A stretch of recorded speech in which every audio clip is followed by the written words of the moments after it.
தாம்பரம் ரயில் நிலையத்தில் காதலியை கழுத்தறுத்து கொலை செய்த இளைஞர் கைதாகி ஜாமீனில் வந்த நிலையில் தூக்கு போட்டு உயிரை மாய்த்துக் கொண்டிருக்கிறார். உயிரை மாய்த்துக் கொண்டது ஏன்?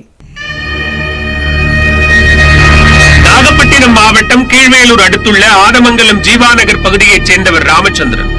சென்னை குரோம்பேட்டை ராதாநகரைச் சேர்ந்தவர் ஸ்வேதா. லேப் டெக்னீஷியனான ஸ்வேதாவும் ராமச்சந்திரனும் காதலித்து வந்துள்ளனர். 2021ஆம் ஆண்டு சென்னை தாம்பரம் ரயில் நிலையம் அருகே ஸ்வேதாவும் ராமச்சந்திரனும் பேசிக் கொண்டிருந்தனர். அப்போது இருவருக்கும் இடையே வாக்குவாதம் ஏற்பட தான் மறைத்து வைத்திருந்த கத்தியால் ஸ்வேதாவின் கழுத்தை அறுத்து கொலை செய்தார் ராமச்சந்திரன்.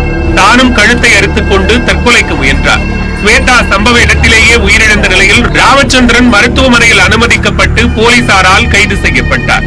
சென்னை செங்கல்பட்டு மாவட்டம் சேலையூர் காவல் நிலையத்தில் வழக்கு பதிவு செய்து குண்டர் தடுப்பு சட்டத்தின் கீழ் ஓராண்டு சிறையில் அடைக்கப்பட்டார் ராமச்சந்திரன்.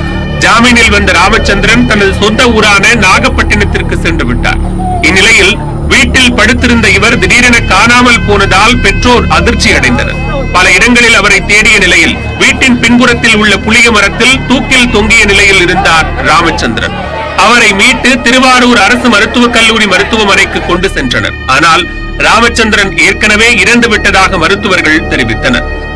ராமச்சந்திரன் தற்கொலை தொடர்பாக வலிவலம் காவல் நிலைய போலீசார் விசாரணை நடத்தி வருகின்றனர். காதலி ஸ்வேதாவை கொலை செய்த விரக்தியில் இருந்த ராமச்சந்திரன் தற்கொலை செய்து கொண்டதாக போலீசார் தெரிவித்துள்ளனர்.